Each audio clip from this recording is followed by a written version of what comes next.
Hello, my name is Dennis Galvin, and I want to welcome you to another filming of Ready, Set, Talk.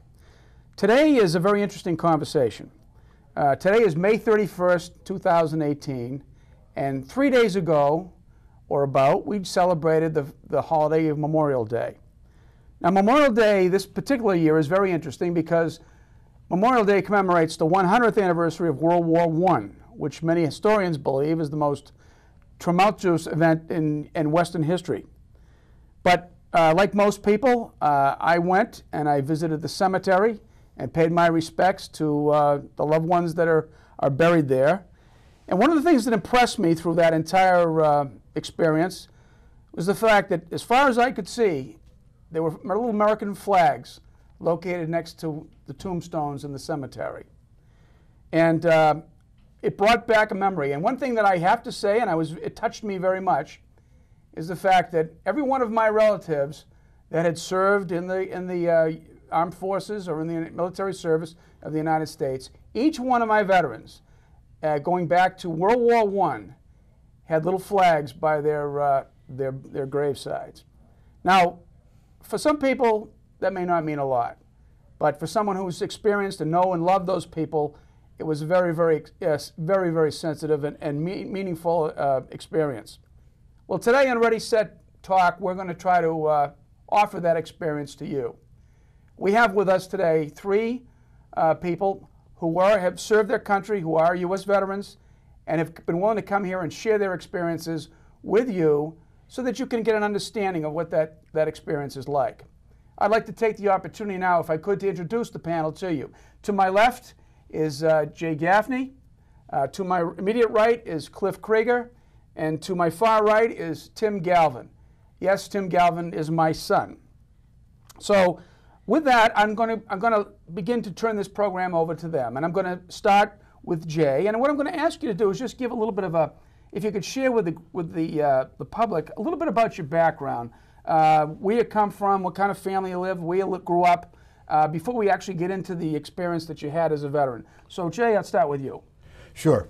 I was I lived in Tewksbury, Massachusetts, and moved to Lowell about 10 years ago. I went to Governor's Academy, Harvard College, where I participated in ROTC. My family has a very strong military background. My dad served in World War II, won the Silver Star and lost his leg. All of my uncles on both sides of the family served in World War II. Many of them stayed on and served in the National Guard after World War II ended.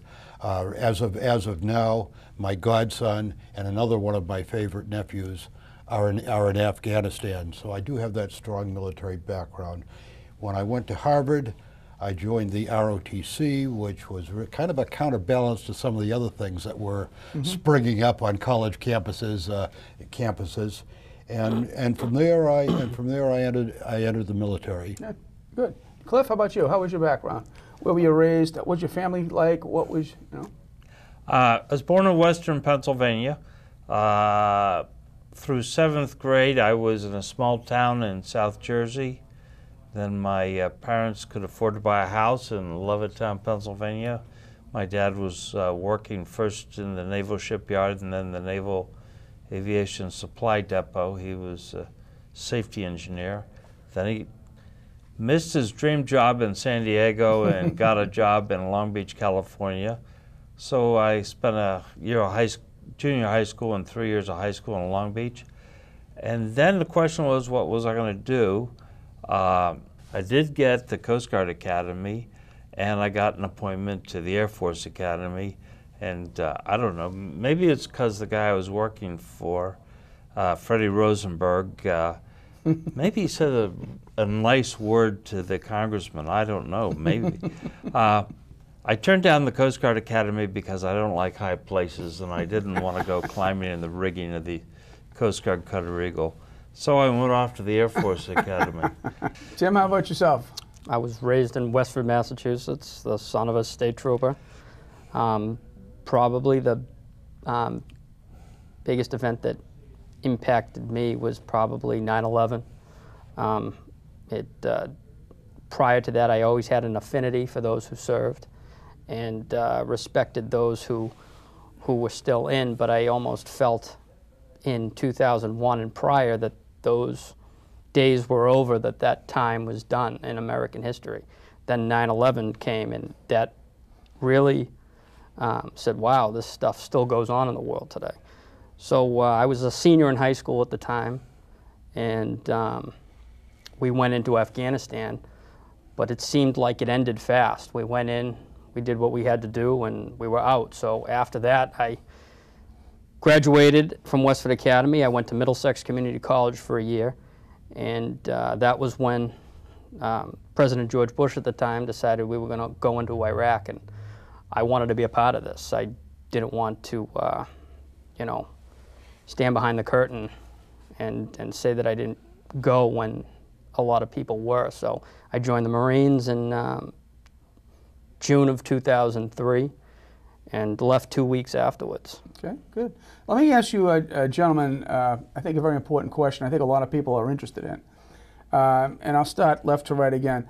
What drew you to the military service, and what was the reaction of your families when you decided to make the decision, when you told them? And Jay, what actually drew you to it? Well, for me, it was kind of a gradual thing, because I was in ROTC, and so that was sort of a transition. I knew that I was heading into the military service from the time I was in college, so there was 4 years of anticipation before I actually was actually commissioned. I think my family supported it. Maybe my dad a little more than my mom, but I think I had strong family support. I think that was reinforced by being in ROTC in college, and at the time I was graduating, at the time I was in the service, Vietnam was starting to intensify. So. Okay, so and we're going to ask you the question in just a second, but same thing with you, Cliff. How did you get drawn into it, and then what was your parents' reaction?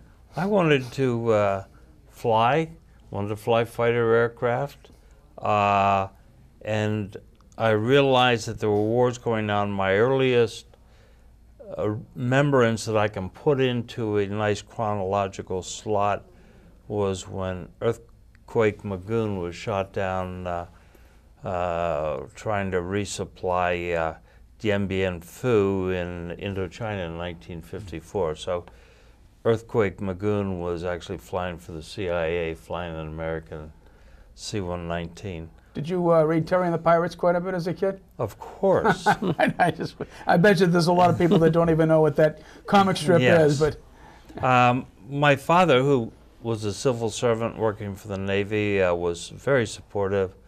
My mother was supportive, even though basically she's a pacifist, or was a pacifist.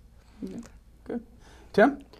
I found that my family was very supportive, but they definitely made me answer the tough questions that, you know, things could happen to you, and could you live with that?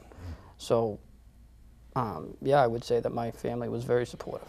Okay, good, good. Now, let me just, so that we set the context here, can you describe for us when your military service took place, and what was the rank that you held during the time that you actually were in service?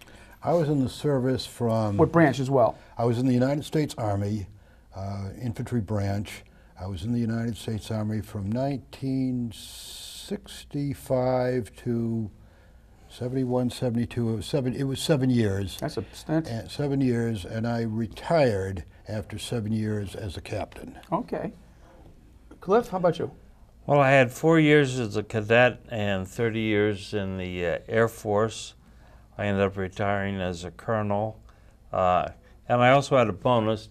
I spent 1 year as an exchange officer with the Royal Air Force. Oh, that's interesting. In England. Yeah.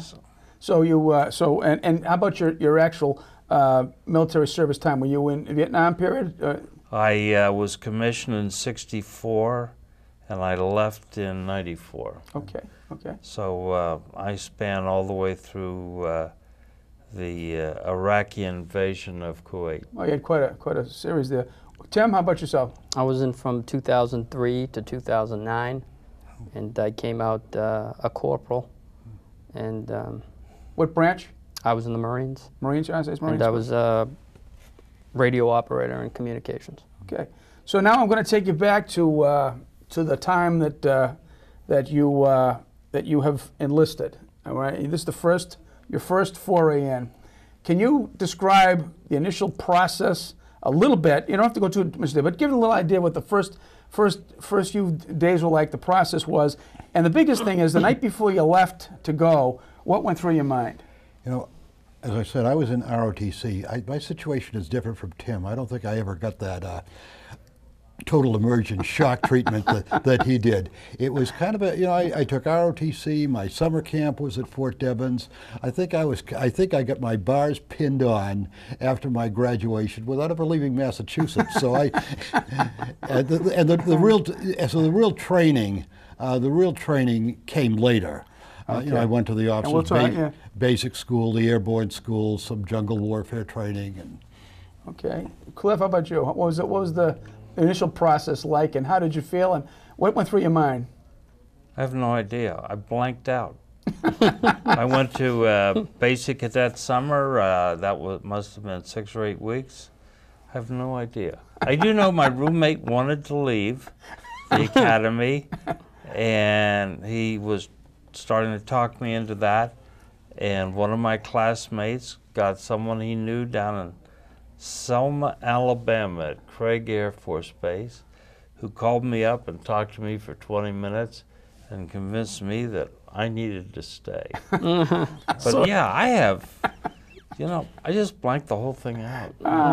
Tim, how about you? There's got to be some good stories about the first days at Parris Island. Well, I remember the night before I left, I was both excited and scared, but I was not nearly prepared for what I was showing up to. The Marine Corps success depends upon teamwork.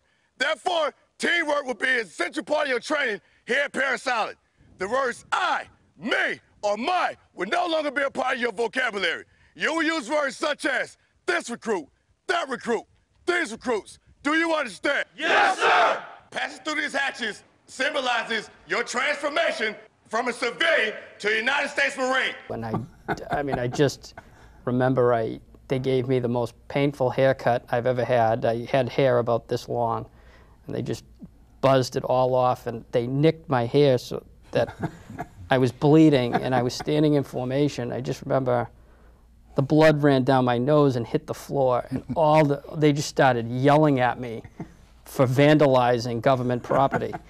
And I said, man, I don't know if I'm gonna last this long here, but I survived, and I'm proud. So let's start with you and go this way. Now, I want you to explain, if you can put it in words, what's the transition that you go through from civilian life into the military? How does that, what changes, what happens to you? And how do they do it? With me, it was they took all my civilian attire. And I guess I'd describe it best as very coldly gave you government property, which was your uniform, your fatigues. And there's a lot of yelling, a lot of chaos, and if you're confused about something, it's not like the RMV you're going to ask. You don't want to ask, you're just hoping that nothing goes wrong. And eventually it's just, you start following the herd, and eventually the herd forms into something, and you start learning, courtesies and how to march and how to shoot and how to say yes sir, no sir, and one day they give you an EGA in your hand and you say welcome aboard, and it's one of the proudest days of my life. Cliff, how about you? How was the transition for you to military life? Yeah, it was total and instantaneous. I did recall, though, something. After I'd been there about 6 weeks, we were having a shower formation where you're standing up against the wall in your shower clogs and your towel, and you're being harassed, and if things slow down, they make you do sit-ups or push-ups or whatever. When I got to be an upperclassman, I found that my niche was squats, so I would make the cadets do squats because I could do more than they could. But anyway, this upperclassman puts his nose right in front of my nose and says, "Are you putting out 100%, mister?" And I said, "No, sir." And he says, "What? Why was that?" And I said, "If I was putting out 100%, you wouldn't have asked me." And he immediately walked away. And out of the corner of my eye, I could see he was laughing. That's good. So I think that was the point at which I realized that this was probably all going to work out okay, that we're all playing our parts. Yeah, yeah. Jay, how about you? How about the transition for you? And you're talking about ROTC, but how about when you actually went into the regular Army? What was it like? There was an officer's basic course, which was not, which had a lot of good information. It wasn't particularly rigorous. There was the airborne school, which was fairly rigorous, Yes. and didn't have a lot of subsequent application to me. But I'm glad I'm glad I went through it. And the others were more specialized. An introductory course for advisor duty, and a jungle warfare school. So. And I also had a tour as a basic training officer, and I think teaching the basic training and being an officer for the basic training, I think you were really kind of participated in it, and so I got my basic training long after I was in. So let me ask you this question. question. And as far as what Tim was saying, I don't think I ever did really learn how to march. So let me ask you this question, coming from the other side now. All right, so you obviously you went through this very cold shock of changing from one life to another. As you look back on it now, how would you describe the quality of the training, and what was the purpose of the training? Did it have a purpose, or was it just sheer harassment?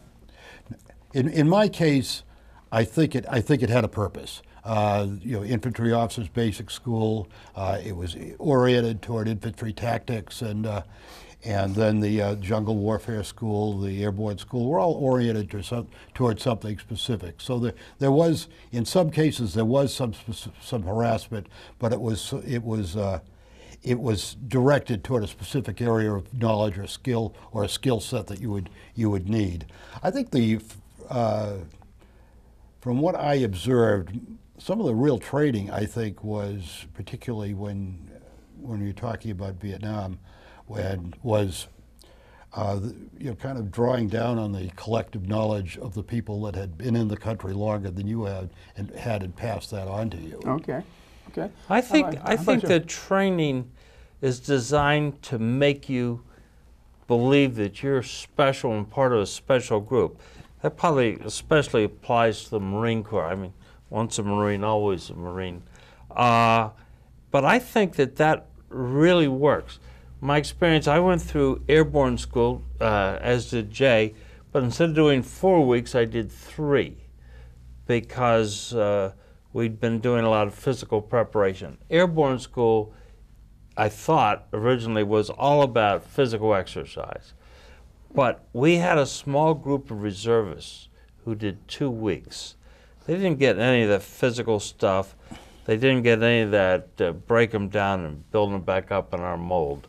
They just got the mechanics of jumping out of the airplane and then jumping. And a bunch of them, when they got to the point where they had to jump out of the airplane, didn't.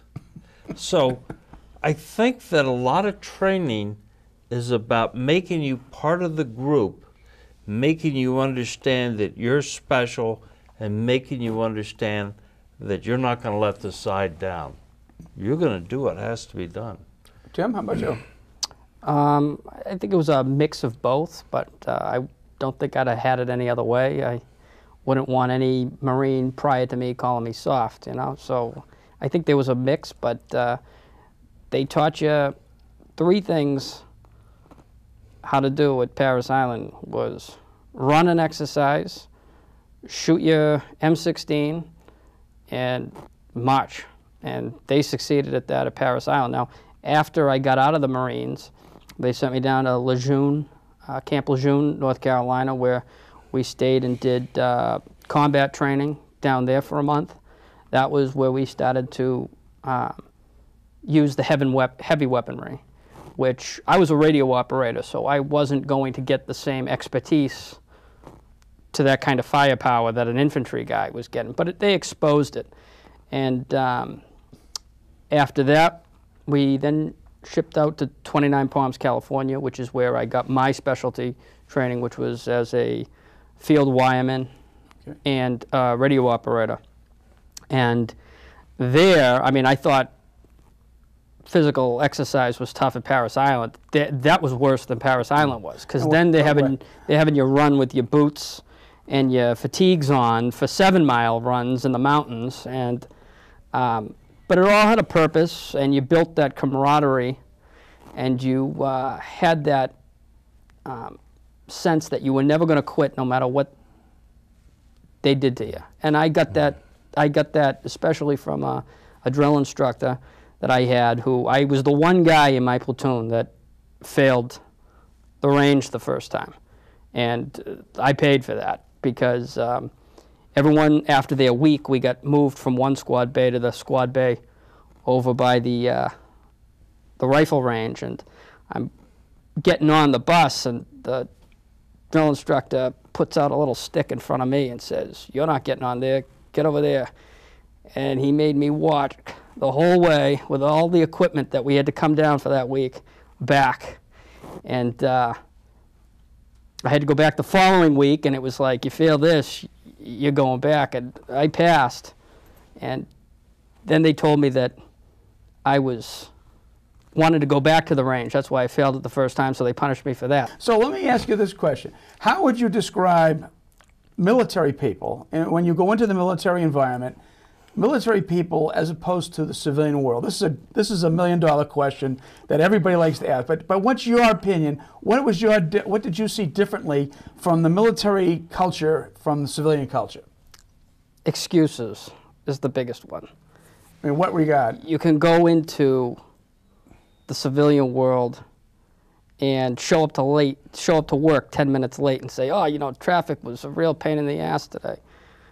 If you showed up at a military event late, you were considered absent without leave. I think that there's a lot of civilians who are pretty sharp, but then I think there are some civilians, as Tim says, they're an excuse-a-day kind of people. And so, yes, most civilians are out there, and if we had to call them up, we'd be proud of them. But there are some that just, they're skating. How about you? How would you? I'm not sure if it's so much military people versus civilian people, but maybe civilian people who are in the military and adapt to that environment and to those requirements. Now, some of them don't, but if you're in the military, you learn, as Tim indicated, that there are certain situations where you just can't make any excuses, but where they can really be your performance, your on-time performance, really can be life or death. So I think a lot of the people who I think a lot of people who are making excuses now would stop doing it once they get to Parris Island. Now, if you look back on it, now, let's try to close out the training part. What's the clearest memory you have of your training experience in the military? I think probably the first, one memory I have is in airborne school. Jumping out of the plane and then looking up gratefully and saying, "Yeah, that thing really works." Cliff, how about you?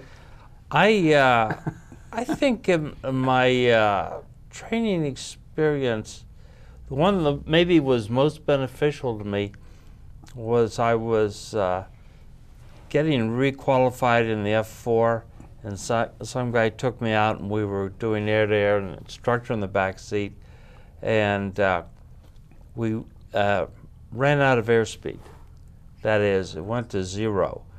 And he said, "Just hold it and let it fall through." And so the other guy had fallen off early, so I was now behind the person that had been chasing me. But this guy told me that I could break some of the rules and get away with it. I wouldn't turn into a pumpkin. And I think that saved my life about 3 months later. So that was flexibility. that was my best experience.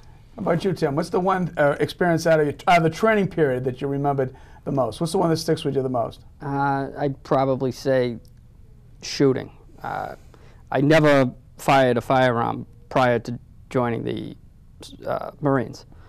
And that was probably the most challenging experience for me because I was nervous to begin with, holding it.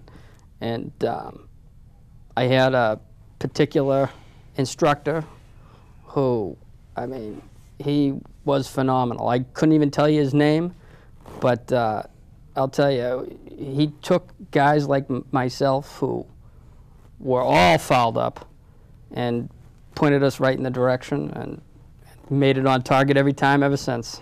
Good. So now let me ask you this question. How important were letters from home for you? I'll start with you, Tim. Oh, they were very important. You know, sometimes you could feel under the stresses of military life a certain sense of loneliness, and those letters reminded you that there were people thinking of you. Cliff? Well, when I was a cadet, letters weren't important. The boodle box was. That's a shoe box that came with goodies in it, packed and cushioned with popcorn. So that was the most important thing for me. Jay, how about you? I would say they were, especially when you're overseas, they were important. They were important then to have that chain of communications, which in those days was primarily through letters. Yes. I mean, I know my nephews are still on Facebook when they're, but Yeah. We didn't have that instantaneous communication then, so the letters were important. Now we're going to transition here, and we're going to go into a period of time where you actually experienced, you actually went into combat duty. And so we're going to try to walk into that. And I think we'd like to begin that conversation by asking you, when did you find out you were going to go into a combat area, and what role were you going to play in that area? So why don't we start with you? I had a, I think it was probably 3 or 4 months before I actually went overseas that I realized that I was headed in that direction because of the training assignments. The training assignments that I received. I had a brief tour. There was an introductory language school I attended, and then that advisory special warfare. It's not special warfare, but that advisory training course at the Special Warfare School in Fort Bragg. So I knew I was on my way. So I had that, but I had a very brief tour with MACV. I think I was only in country less than a month before I was evacuated, and then I went back again. A couple of years later. So what was your original role? What was your assignment, and where were you sent? I was originally sent to north of Way with the 1st Armored Division as an assistant battalion advisor, and my next tour, which was my longer tour, which was the 1.5 years that I spent there, was with the Americal Division, which was headquartered at Chulai. Okay. In the What was your role there with them?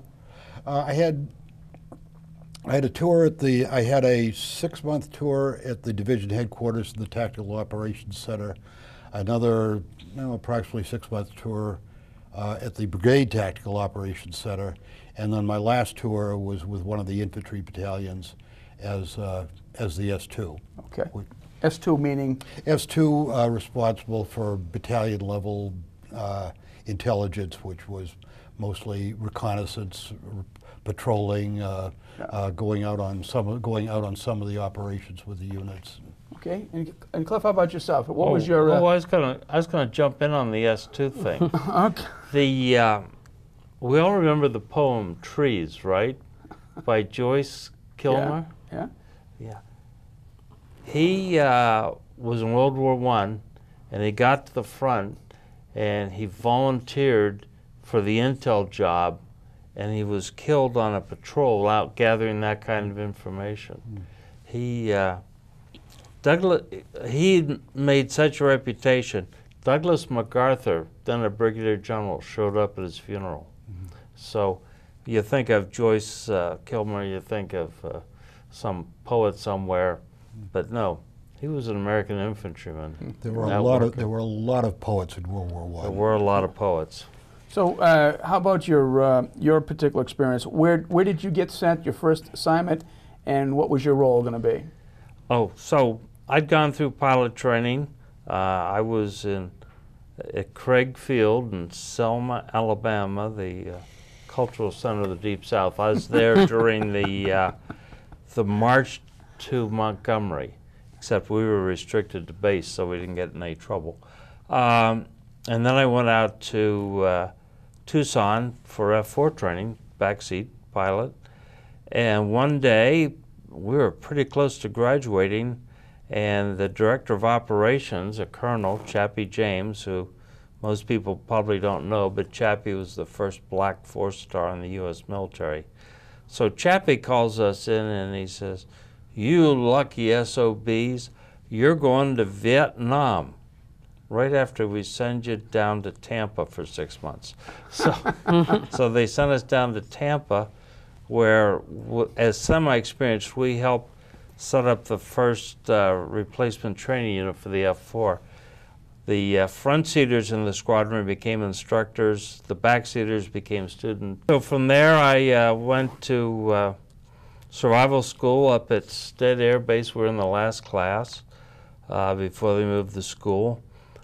So we got to do the winter trek in the early summer. That was nice. And then we went to Clark Field for snake school, jungle survival, and then I showed up at Da Nang Air Base. All right, how about you, Tim? How about the first time you found out where you were going, that you were going, and where did you go? And where did you go? We were, September of 2005, I found out we were going to the Al Anbar province in Iraq to support combat operations in Fallujah. Every unit has to go through Mojave Viper, which was a training operation in 29 Palms, California. It's a huge mount city. I mean, it's a city made of stone, and that's it. There's nothing else in it, but it's big. And you do your training exercises there. And we landed in country in March of 2006. And I remember I got kind of, because I was part of H&S Company, which was getting all the communications equipment put in the HESCO barriers that would meet us in country. I got kind of removed, like yourself, from the main body. And I remember we touched down into a place called Camp Victory. And me and 10 other guys walk in there, and I don't know what rank he was. I'm assuming he was a staff NCO. Pretty much said, "Oh, you guys just land?" We're like, "Yeah." They're like, "Okay, we're just going to give you a little tour of the place." And so they're showing us a place. It's got a room with Xboxes, pool, even had a soda machine.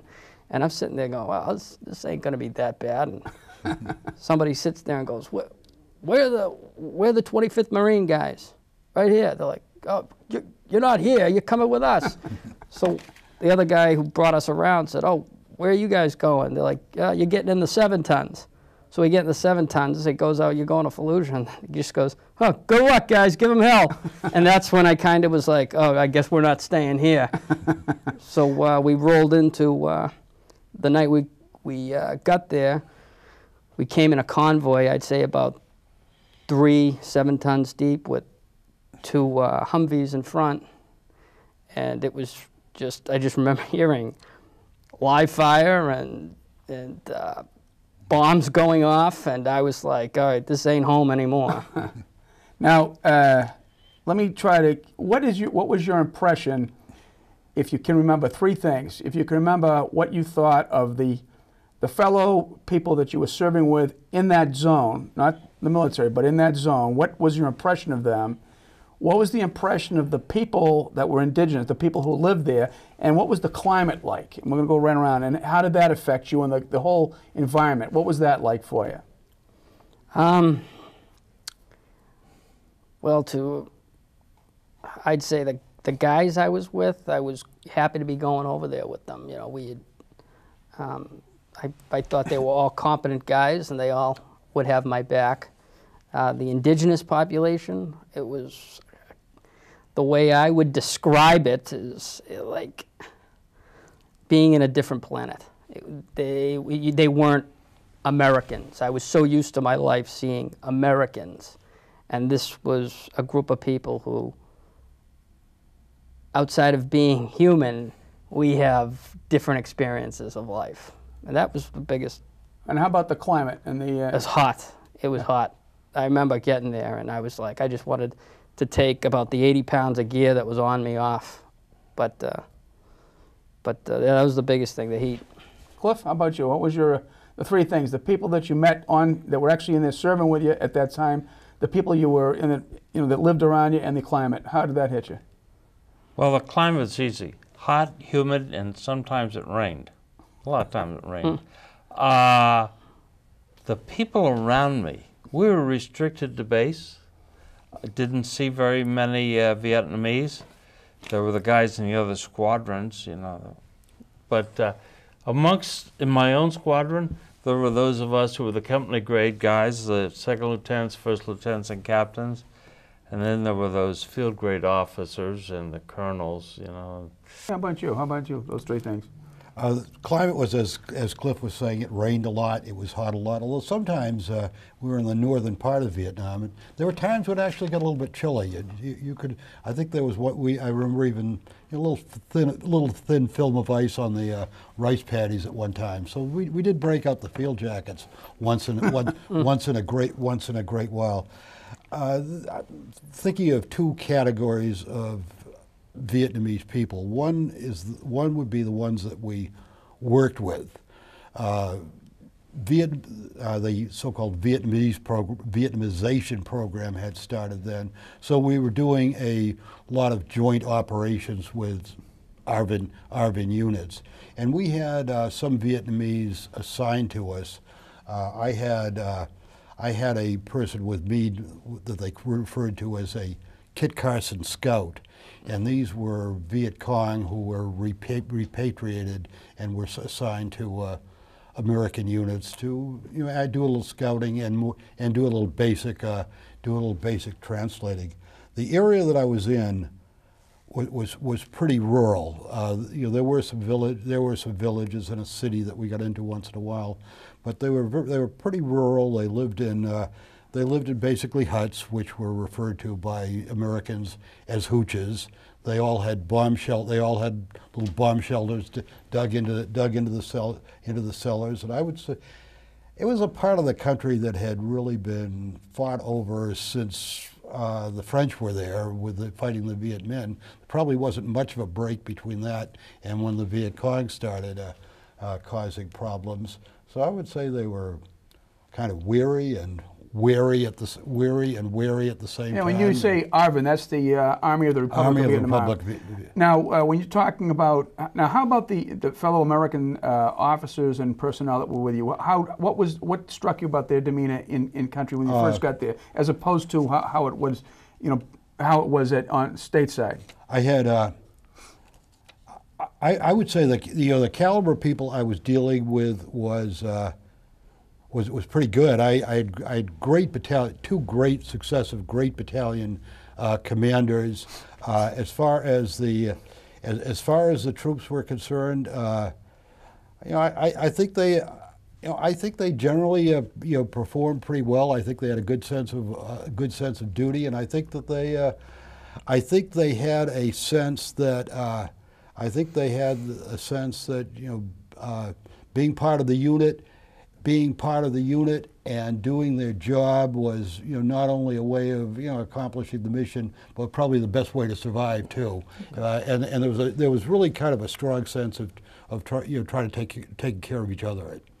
Now I'm going to ask you gentlemen to focus on a fairly sensitive issue. Now I'm going to ask you to go into to talk about, and I know most veterans do not like to talk about combat experiences. But I'm going to ask you to share it if you can, and I'm going to ask you to remember the first action that you experienced, and trying to give a little circumstance about it and what your mindset was before, during, and after the experience. And I'll start with you, Jay. I think before you're in country and you're kind of wondering, when it's going to happen. I think my first experience was when this Vietnamese unit I was with came under a mortar attack, and their aim wasn't very good, so the shells were landing some distance away. And my other experiences, I don't think I was ever in any kind of a sustained ambush or under a siege like some of the Marines were up in Quai Sat. Or I think they were almost kind of meeting sporadic things that were kind of almost over before you realized what had happened. So I think my actual contacts were kind of sporadic and limited. And what was your mindset prior and after? What was the thing that struck you about the once you went through the experience? How did it affect you at all in any way? I don't. I can't remember it affecting me in the same sense as the people are talking about PTSD. PTSD now, they happened, they reacted, it was over. You're okay, and move on. Move on. Yeah. Yeah. How about you, Cliff? Your first experience? Yeah, I don't recall my first experience. It doesn't stand out in my mind. You flew missions, you briefed the mission, you went out, you flew the mission. The big thing I was concerned about as a backseater was to make sure my front seater didn't kill me. I can remember being in the night flare pattern up over North Vietnam, pushing the throttle up on the front seater, who was a staff guy from down in headquarters, because he was letting the speed bleed off. On my second tour, I would have pushed it up 50 knots sooner. So I only had one real combat experience in which we had to react. I was flying with Archie Lawrence in the Real Arch, and we were escorting an EB-66, and 2 or 3 MiG-21s fell in amongst us, and we had to dogfight them, and we went through about 3 tons of fuel and had accomplished nothing, and then we all went home. All went home. How long were you subject to that stress for that dogfight? I'd say about 10 or 11 minutes. Yeah. And we fired off 6 missiles, achieved nothing, except we learned that the missiles, the Sparrow missiles, wouldn't work tail on the MiG-21. And we also picked up something about how the Sidewinder missiles, if you flew them through a thunderstorm, you could roll the tape back that would jam the guidance vanes. That wasn't a lot of fun, but... So is it fair to say that the experience involved a lot of technical concentration? It didn't, well, not just technical, but also tactical. For instance, we had started a 180-degree turn, and the MiG-21 fell in behind us, and I unfortunately disconnected my mic at that point, and he fired a Sidewinder-like missile at us, so I couldn't say anything to the front seater, so I just grabbed the stick and pulled it all the way back, so the missile missed us. And then I plugged myself in and apologized. So yeah, there was tactical and technical stuff. I'm trying to lock on the airplane in front of me, and then at some point I say, "How's the fuel?" And the old airplane goes whap like that. And I said, "The fuel?" And he said, "Yeah, we're down to 6,500 pounds, which was, no kidding, bingo, and we diverted to the closest American base. So. Tim, how about your recollection? One night in particular, the combat engineers that were located at the opposite end of Camp Bahariya, which was about a half-mile away from Fallujah, they wanted to do some night operations, setting up towers for the snipers, and they asked for a couple of radio operators to go and help them out. I was the bottom guy at the time in terms of rank, so they sent me to go, and we just showed up, and I just remember there was always sounds of explosions and gunfire all over the city, but you kind of got a sense this time that it was getting closer and closer, and they told us to stop what we were doing and get ready. Fortunately, didn't get too close to us, but I just remember, you know, everything kind of became tunnel vision, and you were like, how am I going to react? You know, am I going to do the right thing? But Want to throw in? When Tim finishes here. oh no, and it just pretty much, yeah. What Tim was saying reminded me was, I think, you know, the Marines and the Army in Iraq shared something with the Army and Marines in Vietnam, which was that, you know, that unseen, remote enemy. In his case, it would have been the IEDs. In our case, it was the mines and the booby traps, which took a terrible toll on. Well, I think in both wars. I remember watching that PBS Vietnam special, and there was someone named Tim O'Brien who was an author, and he was there, and he was talking about the fact that, you know, every time you put your foot down, you were kind of wondering about it, and so I think those two experiences were kind of common in both wars. Coming back this way now and stuff, did you have to deal with loss, and for somebody that you knew was either seriously wounded or killed, or did you have to deal with own personal injury for yourself? I was fortunate. All my friends came home. However, I did know of one individual, Sergeant Matthew Fenton. He was an acquaintance. I did training with him. I knew who he was, and he didn't come back. And what were the circumstances? He had a suicide bomber drive into his Humvee and killed him. You know, it was just one of those. He was one of the first guys we lost over there, and I remember that was well, this is for real. You know, it was always for real, but that was the first time that you're like, wow, this was a guy that was in training like me. We had to go through the same training. I had seen him on training exercises, and it's like, well, that could be me. And that kind of was about a month or two in, and that really kind of made, I think for me, it got more tense, as opposed to when you're there and you're just waiting and it's quiet. Cliff, how about you? Did you have to deal with loss or injury at all in your time? No unit I was in, the whole time I was in the Air Force, lost anyone, except we had a technicality. My last flight is an F4 backseater. My front seater was getting a check ride, I wasn't, and we were going into France, and the check pilot, the flight examiner, we had to let down through a cloud deck, and he tried to roll around us for separation, stalled the airplane, and the backseater on that airplane made it by half a second. Front seater missed it by half a second. Ejection? Ejection, yeah. So that changed my attitude towards how you deal with low altitude emergencies, because the front seater said eject to the back seater. If he had just ejected, they both would have gone, might have both lived. That quick?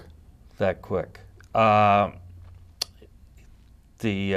front seater who died was at the wing headquarters as a standardization evaluation pilot, but technically his paperwork was still back in the squadron, so I guess we got tagged for that. But otherwise, I've been extremely lucky. I did lose a pilot training roommate, Ado Commandant. He died on something like his first or second mission out of Cameron Bay. His front seater flew into a mountain. Jay, how about you? Loss and injury? No, I can't say that I lost any good friends, but I was aware of people in the battalion that were killed under different circumstances, and some of whom you knew, and you just you know, that realization that someone 20, 21, 22 is gone, and so. How about yourself, though? You had you were injured as well, right? I was, yeah. Can you explain what happened? How it occurred? It happened on my first tour. It happened on my first tour. We were walking down a trail, and something blew up in front of us. A minor booby trap, we assume, and. And what happened? What was the injury? I was evacuated, and I had some injuries to my legs, and the real problem I had was that an infection set in, and it took them a long time to control it. So they eventually had to kind of fuse my knee together, and it really hasn't limited me very much. I was able to go back for another tour. That's amazing. You and went I was back, able to, and you know, I can't say, and you know, we've engaged in some physical activities down at the boxing gym. So it hasn't really, except you know, as you get older, things like that do start to catch up with you. But you have to pay attention. I had a classmate, Franz Zavaki, who took his commission in the Marine Corps, and he was wounded, and he went back into combat too soon. He didn't get evacuated out of theater. He was up in northern Vietnam, up near where I was at Da Nang. And he got the same kind of thing. He got an infection, and it killed him. So let me ask you, gentlemen, this. You know, you've taken us through a lot of your experiences with regard to the training, the transition, the combat situation that you have. I'm going to leave you with ask you two questions, and actually three. The first question I'm going to ask you is, first of all, would you do it again? Second question I'm going to ask you is, would you counsel a member of your family against it, or how would you counsel them if they wanted to join the service? And the third thing is, what would you like people out there to remember about veterans as you've looked back on your own experience? And I'll start with you, Tim. Would I do it again? Absolutely, in a heartbeat. I've learned things about myself, and that I never thought I would be able to overcome. And it has been a motivating factor for me still to this day. And how I live my life. I feel like I have to maintain the reputation of the United States Marine Corps in everything that I do. And you can't, in my opinion, get that from a college degree. That's something that, in terms of counseling others, I would tell them, is this something that you seriously want to do? If this is a decision you're making because you want to try and find yourself, then this is not the field to be going in, because I'd hate to have a guy next to me in a serious situation who is there only because he's trying to find himself or put something on a resume. This is something that you have to be called to do, in my opinion. And the last question, what was it? Would you counsel a member of your family if they wanted to go and join? What would you tell them? Yeah, I would tell them this is something that you have to really want to do. How about you, Cliff? Are you going to pay me? Of course I'm going to go. I had a wonderful time in the service. But as for encouraging someone else, in a general way, yes. But in a specific discussion, as Tim says, depends on their motivation. It depends on their understanding that this is a commitment and you don't turn back just because it gets hard. Okay. Okay. Jay? I was in 7 years, and one of the reasons I was in 7 years is that I was debating making it a career. And after I get out, I still had mixed emotions. Sometimes I wondered for a while afterward if getting out was the right decision. So would I do it again? Yes. As far as family members are concerned, you know, there is that conflict. I have the godson and the other nephew in Afghanistan now. You know, I think they're great warriors. I'm really proud of them, but at the same time, I worry about them all the time. Living the Army values means you live up to higher standards All of us know the meaning of the words loyalty, duty, respect, selfless service, honor, integrity, and personal courage. These are the 7 core Army values, and the soldiers learn them in detail during basic combat training. From then on, they live them every day in everything they do. But how often and how many of us do see someone, not a soldier, actually living up to them? Not many, I would say. Why? Because these values teach you to live caring for others, not only for yourself. These values teach you to be responsible before your country, your family, your friends, and people around. We all enjoy the rights, but how about the duties? People prefer to forget their duties and cherish their rights. On the contrary, being a soldier is more than being responsible. It's sacrificing yourself for something greater than yourself. At the same time, the soldier, above all of us, prays for peace, for it's him who sees all the horror, cruelty, and destruction of any war. One of the, speaking of Memorial Day, reminds us that there are a lot of veterans who are still fighting their own personal battles with PTSD, and we just want them to know that our hearts and prayers are with them. But you can thank a veteran pretty easily. I know a guy, John Collins, retired Army Colonel, 97, was in World War II. He was out taking his trash cans out, and some jogger came by, stopped, gave him a salute and said, "Thank you for your service, sir." John Collins says he has no idea who this guy was, who immediately turned and continued on jogging. But John thought enough of that he wrote an email to a bunch of people. And I think that's all it takes. Yep, just a little recognition. You have laid out for us, I think, a pretty clear picture of what this experience is like. And first of all, I want to thank all of you, Tim, Cliff, and Jay, for sharing these experiences. Not a lot of veterans are willing to do it. And the fact that you were willing to do it, I think, is a benefit to a lot of the folks that will be watching the show. And I guess I just want to leave the viewing audience with this thought. The next time that you see an American flag flying, particularly if it's by a grave site, and it's flying and you look at it and it represents the freedom that we all enjoy here, I hope that if you watch this program and listen, that you'll at least remember that that flag doesn't fly without a price. And today, these 3 gentlemen here told you a little bit about that price. And it's something that I think we all need to bear in mind every time we look at that flag.